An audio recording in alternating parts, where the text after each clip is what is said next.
પણ ત્યાં આગળ જ્ઞાજ્રમનું જ્ઞાન છે એટલે આશ્રમની અંદર એને બોલવાનું બંધ રાખ્યું. બોલું તો પાપ થાય ને, કારણ કે બોલવામાં પાપ છે. ક્યારેક ક્યારેક ન બોલવાની વસ્તુ બોલાઈ જાય ને તોય પાપ લાગે.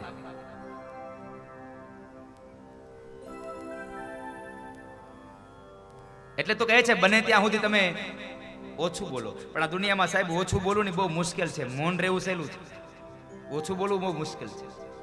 અમુકને મારી જેમ જીભ આપી હાથ એક ની બોલ બોલ બોલ બોલ કર્યા જ કરે. ક્યારેક ક્યારેક મળવા આવે ને તો એ થાકે નહીં. મને એમ થાય આ બંધ થાય તો સારું. હવે કોક કોક જણા ઉતારે આવે ને પછી ચાલુ પડી જાય. પછી એને કેવું પડે હવે તમે મને તો બોલવા દો. મૌન રહેવું આ દુનિયામાં સહેલું છે સાહેબ, ઓછું બોલવું બહુ અઘરું છે.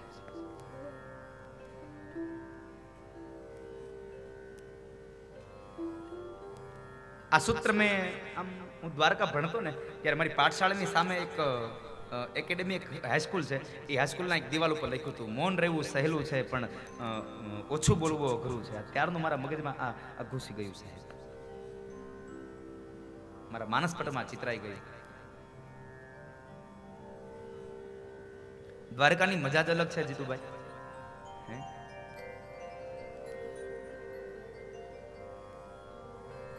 હે ને ન્યાની એ ભગવાનની આરતી ને 52 ગણની ધજા એ ગોમતી ને કેટલા લોકોને દ્વારકા આવું જરા હાથ ચોકરો.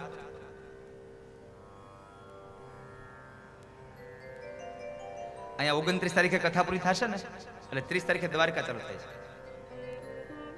જેને આવવું હોય ને છૂટ છે, આવવા જવાનું અને ત્યાં રહેવાની વ્યવસ્થા તમારી હાથે કરવાની.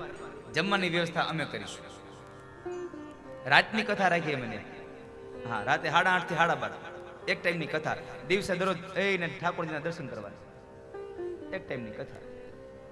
ભગત તારે સારું છે, એક ટાઈમની કથા. જો કે હવે બધી કથા એક ટાઈમની છે, ઉપાધિ ન કરતા.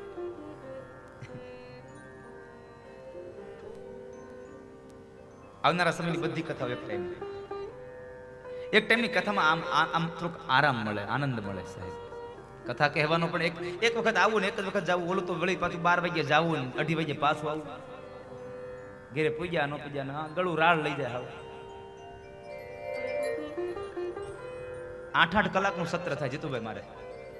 4 કલાક સવારે ને 4 કલાક સાંજે. 8 કલાકનું સત્ર થતું મારે. અને એમાં થાકી જતો હાવ. અહીંયા પેલા દિવસે આવ્યો ને તો મારો અવાજ હાવ બેસી જ જતો. પણ તો એક દિવસ અહીંયા આરામ મળ્યો અને એ થોડીક મેડિસિન મળી ગઈ એટલે ફરી પાછું આવ્યું. એમાં અમારે સાઉન્ડ પંકજભાઈનું મળી ગયું સરસ મજાનું, એટલે એમાં કઈ ઘટે નહીં. બીજા જન્મની અંદર એ બ્રાહ્મણ પરિવારમાં જન્મ પામ્યા અને એ જન્મની અંદર એમણે ઓછું બોલવાનું, બને ત્યાં સુધી મૌન રહેવાનો નિર્ધાર રાખ્યો. મા બાપ ગુજરી ગયા, સાવકાભાઈની હારે રહેવાનો સમય આવ્યો. સાવકોભાઈ પણ જરા થોડું એને હેરાન કરે એટલે કહે છે કે તારે ભણવું ન હોય તો ખેતરે જા, વાડીએ જઈને ધ્યાન રાખો. વાડીએ જઈને ધ્યાન રાખે તો જ્યાં એટલો બધો મબલક પાક ઉભો હતો ને એમાં ચકલાઓ ચણતા હતા. આ જોઈને ભરજી મહારાજ અતિશય આનંદ પામ્યા. મોઢામાંથી શબ્દો નીકળી પડ્યા કે રામ કી ચિડિયા રામ કા ખેત, ખાલો ચિડિયા ભર ભર પેટ. તમે તમારે પેટ ભરીને ખાઓ. આ તો મારા રામનું ખેતર છે અને રામની ચકલીઓ છો, તમે શું કામ એને મૂંઝાવો છો? પેટ ભરીને ખાઓ. જેનું ખાતા હતા ને એને પેટમાં ન બળ્યું, બાજુવાળાના પેટમાં બળ્યું. એને એના ભાઈને જઈને ફરિયાદ કરી એટલે એના ભાઈને ફરિયાદ કરી એટલે એના ભાઈએ ભરતજી મહારાજને ઘરેથી કાઢી મૂક્યા છે. જંગલમાં આવ્યા તો જંગલની અંદર જંગલનો રાજા, એક ભીલોનો રાજા છે, એની ઘરે દીકરાની પ્રાપ્તિ માટે એક માણસની બલિ ચડાવવાની હતી. એટલે બલિ ચડાવવા માટે એક માણસને રાખ્યો હતો પણ એ ભાગી ગયો. એટલે એને પકડવા માટે જ્યારે સિપાહીઓ જાય છે તો ભાગી ગયેલો માણસ ન મળ્યો, પણ ભરતજી મહારાજ મળ્યા, એને પકડીને લઈ ગયા. એને ગળામાં હાર પહેરાવ્યો, સ્નાન કરાવ્યું, તિલક કરાવ્યું અને જે જગ્યાએ બલિ ચડાવવાની હતી ત્યાં ઉભા રાખ્યા છે. હજી મારે આપણે એક આ સમય મારે આપણે 21મી સદીમાં આપણે જીવન જીવીએ છીએ, ટેકનોલોજીના યુગમાં જીવન જીવીએ છીએ.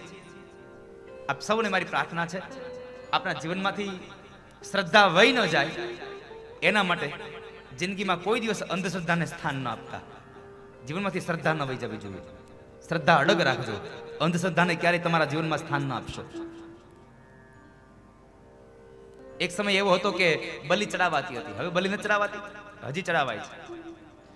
મેં ગઈકાલે કીધું ભગવાન ભાવનો ભૂખ્યો છે, તમે કેટલું જમાડો છો ને એને યારે કોઈ મતલબ નથી. એને મતલબ છે માત્ર ને માત્ર તમારા ભાવ સાથે. આ બાજુ આ પરંગણામાં હજી આ ક્રિયા ચાલુ હશે નહીં હોય મને ખબર નથી, પણ જ્યારે જ્યારે યજ્ઞ હોય ને ત્યારે ત્યારે ઓલું કોળું કાપવામાં આવે. અહીંયા તમારે કોળું કાપવામાં આવે છે આ બાજુ? હા કે ના? હા, તો મારે તમને કેવું છે, આ કોળું શું કામ કાપવામાં આવે છે? કેટલાને ખબર છે? એને પાયસ બલિ કીધું છે. એ જ કહેવાય ને, પાયસ કહેવાય ને બલિદાન ને, પણ એમાં પાયસ જ નહીં. ભટજી શું કહેવાય ને? કુષ્માંડ બલિ. હા, કુષ્માંડ બલિ. પાયસ તો એની કલી ખીર ને બધું, ભાત ને ચરું, કુષ્માંડ બલિ આપ્યો છે. પણ એ કુષ્માંડ બલિ જ્યારે તમે આપો છો ત્યારે તમે જોયું છે ભાવ? તમે જોયું કે એને કાપતા હોય ત્યારે તમે જોયું છે? કેટલા જોઈએ એ બલિ કાપતા હોય ત્યારે જોયું છે? એ કોળું કાપવા વાળા કોળું કાપવા સમયે શું કરે? એક પાટલા ઉપર કોળું મૂકે, એની ઉપર સિંદૂર પધરાવે, એની ઉપર કંકુ નાખે, અને સામે તલવાર લઈ અને એક ભાઈ બેસી જાય ગોઠણિયા વાળી, અને એવો ઘા કરે આમ જાણે કોઈ બકરાનું મસ્તક ઉતારતો હોય. યાદ રાખજો, તમે માત્ર અહીંયા કુષ્માંડ બલિ રાખ્યો છે, માત્ર ને માત્ર તમે કોળું લઈ આવ્યા છો, પણ તમારો ભાવ તો હજી બલિનો જ છે. એટલે તમે આ બંધ કરી દો. હવે મારે તો યજ્ઞ થાય ને, હું યજ્ઞનું મુહૂર્ત આપું ને એટલે કોઈ દી એમાં કોળું આવે જ નહીં. હા, આ મારો પોતાનો આ પર્સનલ ભાવ છે સાહેબ, તમારે બધાને સ્વીકાર લેવો જરૂરી નથી. આ મારો પોતાનો પર્સનલ અનુભવ છે. મને પોતાને ગમે છે આવું કે આવા ભાવથી શું કામ ભગવાનને અર્પણ કરવું. આપવું છે તો એને ખીર ખવડાવો, ભગવાનને લાપસી ખવડાવો, ભગવાનને રોટલી ખવડાવો. પણ જ્યારે ભરતજી મહારાજને તમે એને લઈ આવ્યા છે, જ્યાં ભરતજી મહારાજને મારવા જાય ત્યાર પહેલા મહાકાળી માતાજીની મૂર્તિ ફાટી અને એમાંથી મહાકાળી પ્રસન્ન થયા, અને જે મારાઓ ભરતને મારવા ગયા હતા એ જ મારાઓને મહાકાળી માતાજીએ માર્યા છે. માં તો સૌનું રક્ષણ કરનારી છે. માતાજીએ ભરતજી મહારાજનું રક્ષણ કર્યું. ભરતજી મહારાજે મહાકાળી માના ચરણમાં વંદન કર્યા છે, પ્રાર્થના કરી છે, માં આજ જો મને આ લોકો લઈ આવ્યા ન હોત તો મને તમારા દર્શન ન થયા હોત. અને દુનિયામાં માં પણ સૌ કોઈનું રક્ષણ કરે છે, એટલે તો ગાવું ગમે છે. તું કાળીને કલ્યાણી રે માં, જ્યાં જો ત્યાં જોગ માયા. તું કાળીને કલ્યાણી માં, જ્યાં જો ત્યાં જોગ માયા.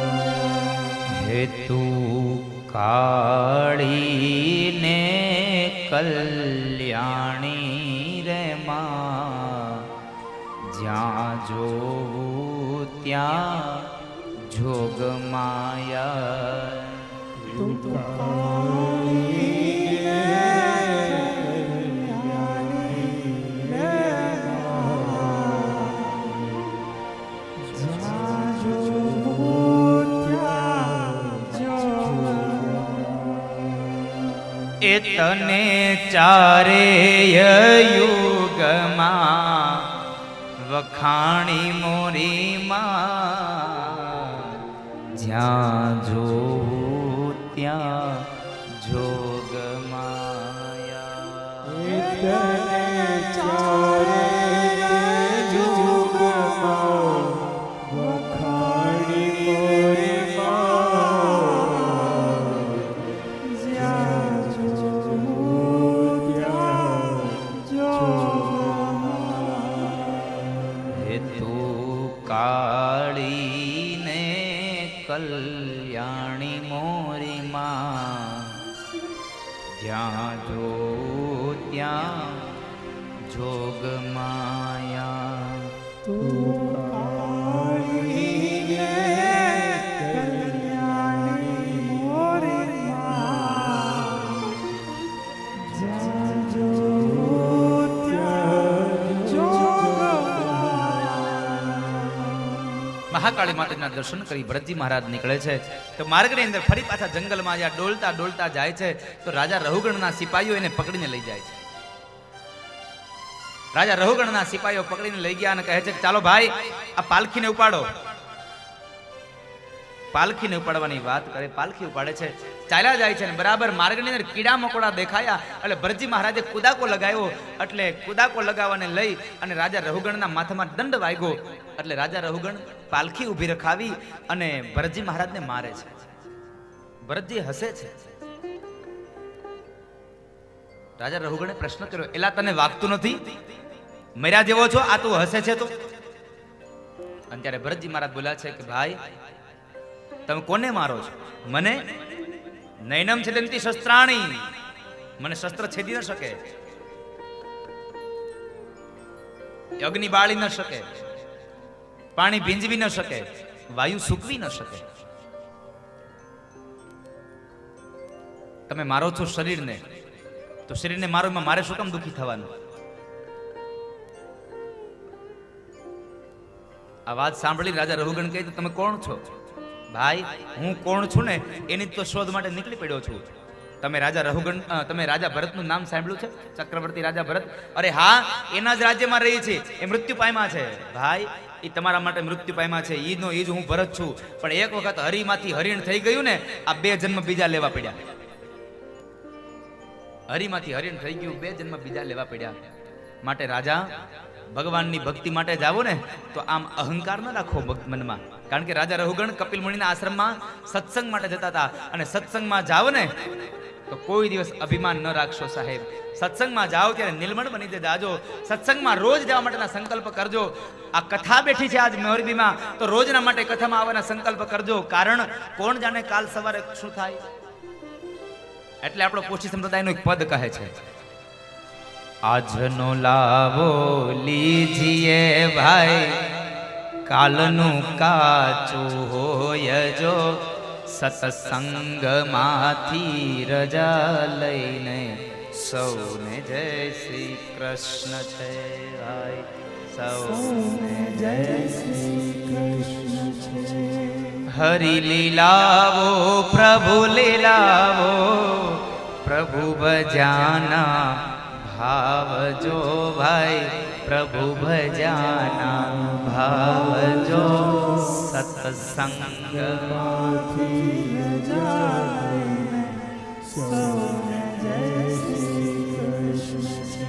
આજે તો હરિ ભજવાનો લાવો મળ્યો છે, તો હરિને ભજી લેજો બાપ, ઈશ્વરને ભજી લેજો, પરમાત્માના નામનો મહિમા ગાઈ લેજો, ઈશ્વરના નામનો મહિમા ગાઈ લેજો. રાજા રહુગણને પણ ખગોળ અને ભૂગોળનું જ્ઞાન આપી અને કહે છે કે રાજા ભક્તિમાં દંભ ન રાખો, ભક્તિમાં અભિમાન ન કરો, ભક્તિમાં લેશ માત્ર પણ તમે અભિમાન ન કરો. અને એટલા માટે સમઢિયાળામાં માં ગંગા સતી પાનબાઈને કહે છે ભક્તિમાં કોઈથી અભિમાન ન કરવું. માં ગંગા સતી બોલ્યા છે, ભક્તિ રે કરવી એને રાક થઈને રેવું રે, મેળવું અંતરનું અભિમાન રે. ભક્તિ રે કરવી રાક થઈને રેવું ને, મેળવું અંતરનું અભિમાન રે. સદગુરુ ચરણમાં શિષ્ય રે નમાવીને, સદગુરુ ચરણમાં શિષ્ય રે નમાવીને, કર જોડી લાગવું પાય, કર જોડી લાગવું પાય રે. ભક્તિ રે કરવી એને રાક થઈને રેવું ને, મેળવું અંતરનું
એને નિર્મળ થઈને રહેવું સાહેબ.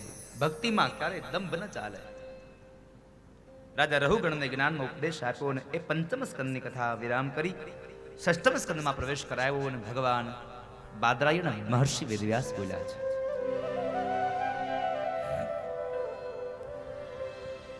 અજાત પક્ષા ઇવ માતરં ખગા સ્તન્યમ યથાવત સતરામ ક્ષુધાર્તા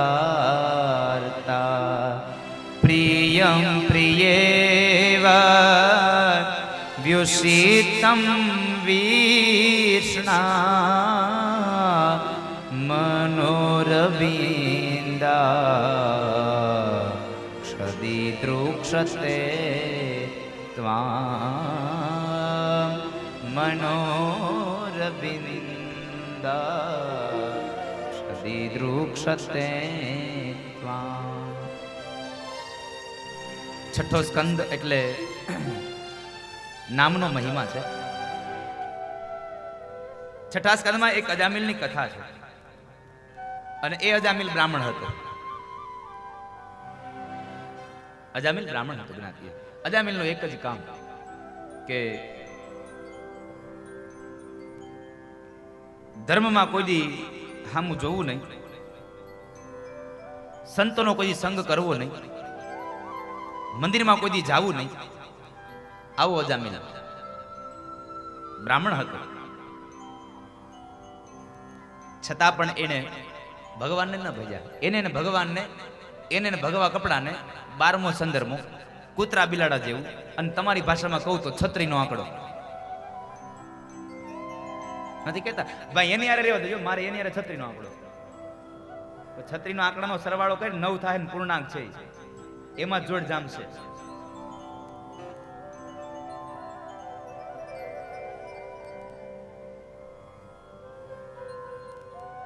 એમ લાગે ને કે આ માણસ હારે આપણને નથી જામતું, એની હારે જ જમાડો, એની હારે જ જમાડો. સામ દામ દંડ ભેદ એને મેળવે પાર કરો. એમ ઈ આપણાથી 10 ગાવ આડો આઘું હાલે ને તો આપણે એનાથી 20 ગાવ અંદરાલું. એને મેળવે પાર કરો. દુનિયામાં મેળવે પાર કરો સાહેબ. અને જ્યારે તમે ઈ તમારાથી દૂર જાહે અને તમે એને મેળવી લેશો ને, અને પછી જે આનંદ હશે ને એ આનંદ તમે વર્ણવી નહીં શકો. એની માત્ર અનુભૂતિ હોય.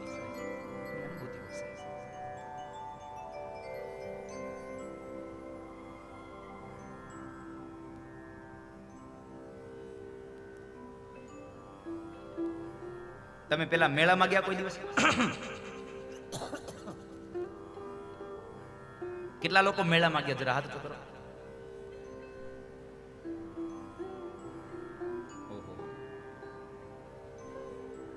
હાલો મારે કથા નથી કરવી. હાલો હાલો ભાઈ દફતર પાર્ટી કરો પેક.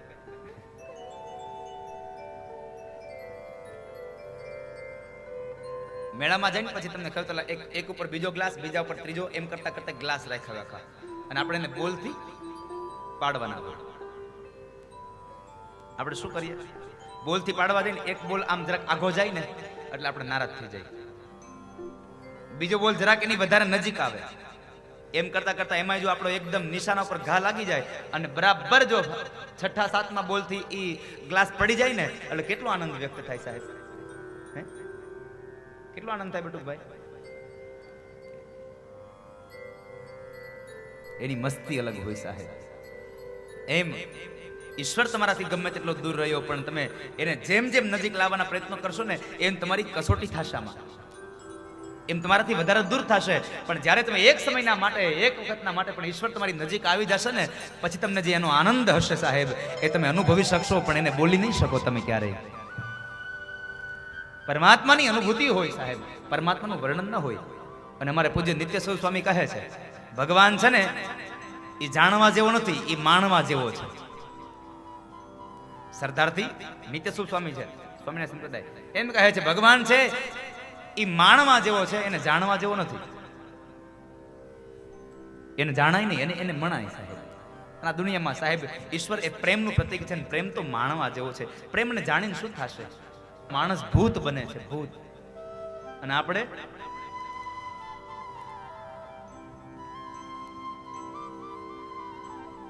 જ્યારે દુનિયામાં પ્રેમ મળે ને ત્યારે એનો સહજતાથી સ્વીકાર કરજો સાહેબ.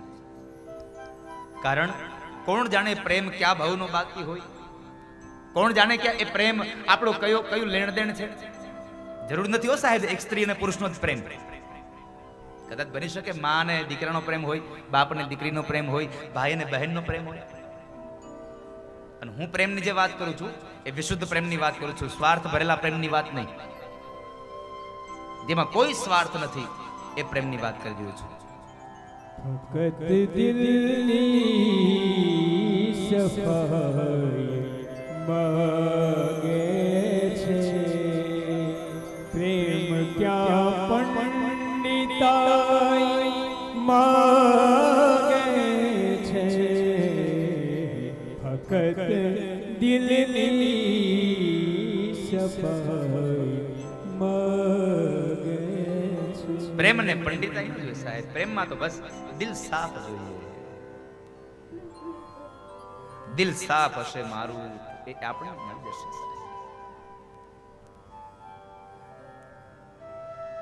નામનો મહિમા છે, એને છત્રીનો આંકડો, મૂળ વાત છત્રીનો આંકડો.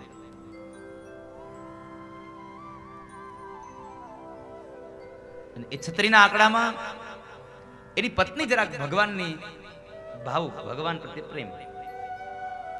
એટલે એમાં ને એમાં બરાબર બન્યું એવું કે એક વખતના સમયે એ અજામિલ ઘરમાં નથી અને એની ઘરે 4 સંતો જમવા આવ્યા. સંતોને જમાડવા માટે બેહાડે છે અને જ્યારે સંતો જમવા બેહે છે ત્યારે થોડીક વાર જે સંતો હજી જમા નથી પૂરું ત્યારે પેલા અજામિલની પત્ની કહે છે, બાપજી થોડુંક જલ્દી કરો ને. સંતો વિચાર કરે છે કે અમે જ્યાં જમવા જઈએ ત્યાં લોકો એમ કહે છે કે તમે નિરાત રાખજો અને અહીંયા એમ કહે છે કે તમે જલ્દી કરો, આવું કેમ?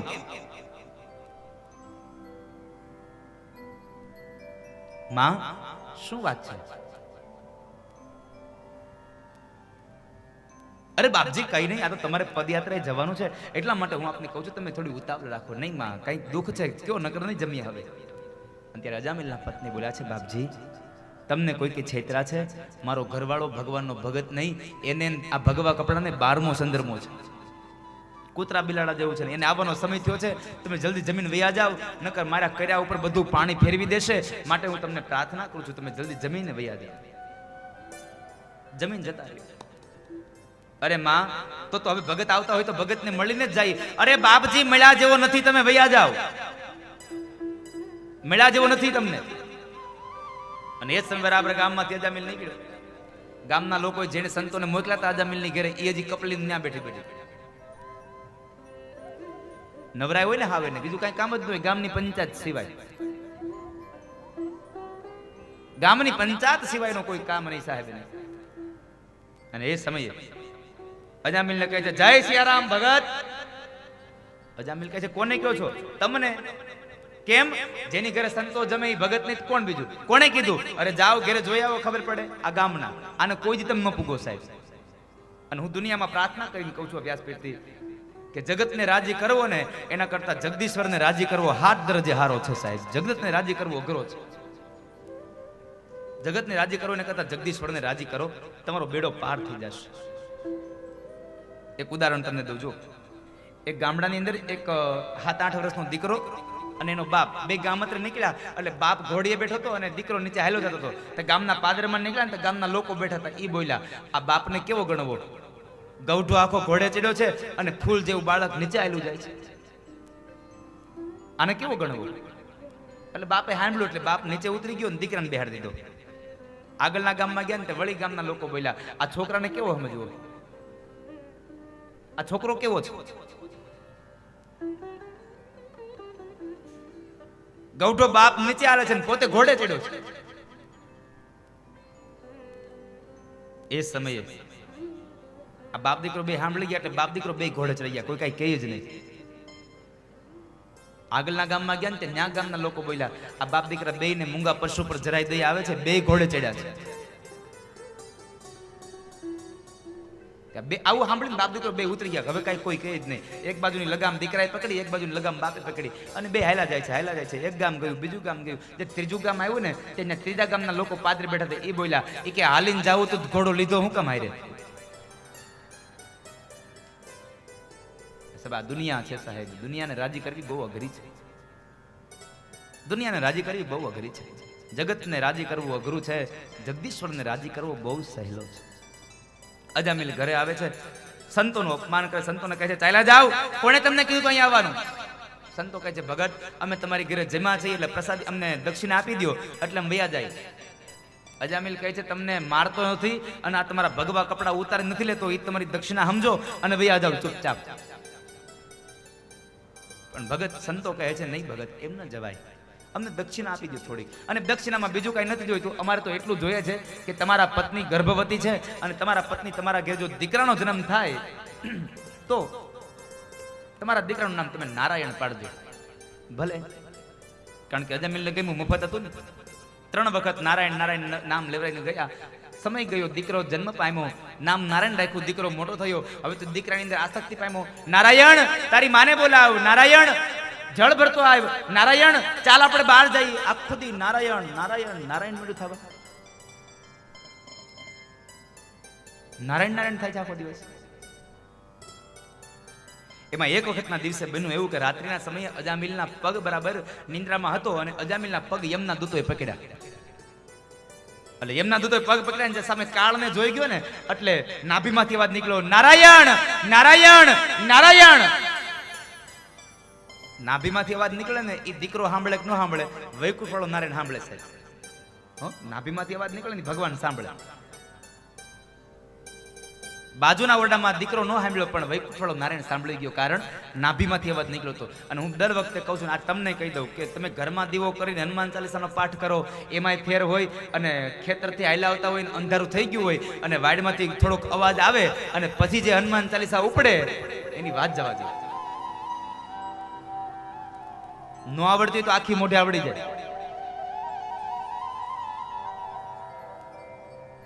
પણ નારાયણ નારાયણ નામ લીધું ને 3 વાર તો વિષ્ણુના પાર્ષદો આવી અને એમના દૂતોના હાથમાંથી એને છોડાવ્યો. કહે છે કે આણે અમારા નારાયણનું નામ લીધું છે. એમના દૂતો કહે છે કે તમારા નારાયણનું નહીં, એને એના દીકરાને બોલાવ્યો. છતાં પણ એ પાર્ષદો કહે છે કે ભલે દીકરાને પણ નામ તો અમારા નારાયણનું છે ને, માટે છોડી દો. એમના દૂતોના કાળપાશમાંથી છોડાવ્યો. આ સંવાદને સાંભળ્યો. અજામિલની આંખમાંથી 14 અશ્રુની ધારા વહી ગઈ અને આખું જીવન પરિવર્તિત થઈ ગયું. સાહેબ એકમાત્ર નામ મળે ને તો માણસનું જીવન આખું પરિવર્તિત થઈ જાય. એટલે કહેવાય છે નારાયણ નામ હે ભારી लियो सब प्रेम से धा